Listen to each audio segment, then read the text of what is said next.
Assalamualaikum warahmatullahi wabarakatuh. Perkenalkan, nama saya Dinda Ayu Nirmala dari kelas manajemen 1B. Di sini saya akan mempresentasikan jurnal resume saya dengan judul Kontribusi Ilmu Pengetahuan dan Teknologi dalam Perkembangan Sistem Ekonomi Islam. 1. Pengertian IPTEK atau Ilmu Pengetahuan dan Teknologi. IPTEK adalah singkatan dari Ilmu Pengetahuan dan Teknologi, yaitu suatu sumber informasi yang dapat meningkatkan pengetahuan ataupun wawasan seseorang di bidang teknologi.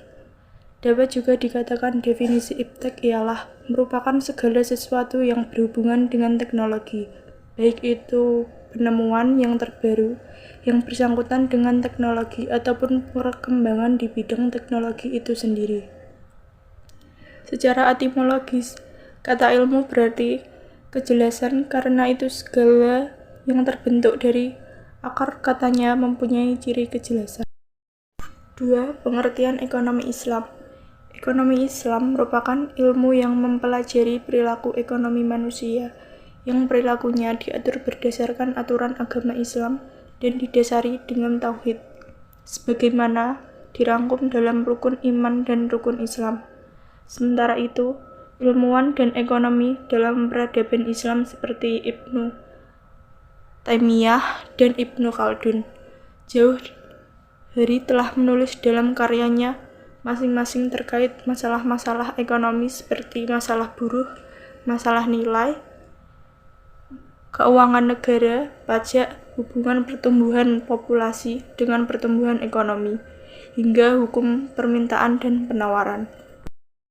3. Hubungan IPTEK dalam perkembangan ekonomi Islam. Ilmu pengetahuan adalah pengetahuan tentang gejala alam yang diperoleh melalui proses yang disebut metode ilmiah. Sedangkan teknologi adalah pengetahuan dan keterampilan yang merupakan penerapan ilmu pengetahuan dalam kehidupan manusia sehari-hari. Perkembangan IPTEK adalah hasil dari segala langkah dan pemikiran untuk memperluas, memperdalam, dan mengembangkan IPTEK. Ada berbagai alasan umat Islam untuk menguasai ilmu pengetahuan dan teknologi. 1. Ilmu pengetahuan yang berasal dari dunia Islam sudah dibayang oleh negara-negara Barat. 2. Negara-negara Barat berupaya mencegah terjadinya pengembangan IPTEK di negara-negara Islam. 3. Adanya upaya-upaya untuk melemahkan umat Islam dari memikirkan kemajuan IPTEK-nya. Ilmu pengetahuan dan teknologi merupakan pengembangan potensi manusia yang telah diberikan oleh Allah berupa akal dan budi prestasi gemilang dalam pengembangan IPTEK. Pada hakikatnya tidak lebih dan sekedar menemukan bagaimana proses sunatullah itu terjadi di alam semesta ini. Bukan merancang atau menciptakan hukum baru di luar sunatullah, hukum alam, hukum Allah. A. Sumber daya insani ekonomi Islam.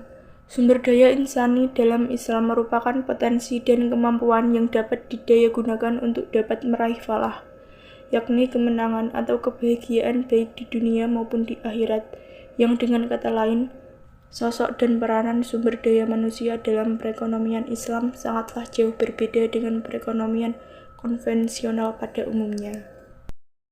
B. Penyebab ketertinggalan IPTEK di Indonesia. 1. Masih terbatasnya orang Indonesia yang mendapat pendidikan barat, terutama pendidikan tinggi. 2. Kurangnya keinginan dari pemerintah maupun perusahaan swasta yang ada di Indonesia untuk melakukan ahli teknologi.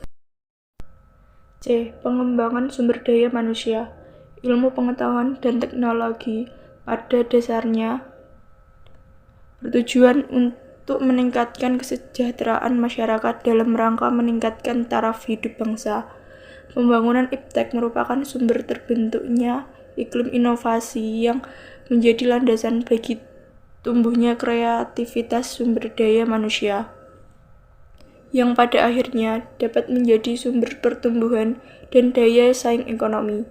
Selain itu, IPTEK menentukan tingkat efektivitas dan efisiensi proses transformasi sumber daya menjadi sumber daya baru yang lebih bernilai. Dengan demikian, peningkatan kemampuan IPTEK sangat diperlukan untuk meningkatkan standar kehidupan bangsa dan negara, serta kemandirian dan daya saing bangsa Indonesia di mata dunia. D. Perkembangan sistem ekonomi Islam. Kondisi perekonomian Islam yang terus meningkat dari tahun ke tahun juga harus ditopang oleh infrastruktur yang memadai. Salah satunya adalah sumber daya insani yang memiliki kapabilitas yang tidak hanya sebatas kemampuan fungsional dan operasional, namun juga kapabilitas pemahaman akan ekonomi Islam yang memadai. Untuk mendukung pengembangan kapabilitas ini, agama Islam, sudah memiliki metode pengembangan kapabilitas yang bertujuan untuk mengembalikan manusia pada ciri aslinya yang bersifat ilahiyah dengan kembali pada prioritas untuk apa manusia diciptakan. Sekian dari saya. Wassalamualaikum warahmatullahi wabarakatuh.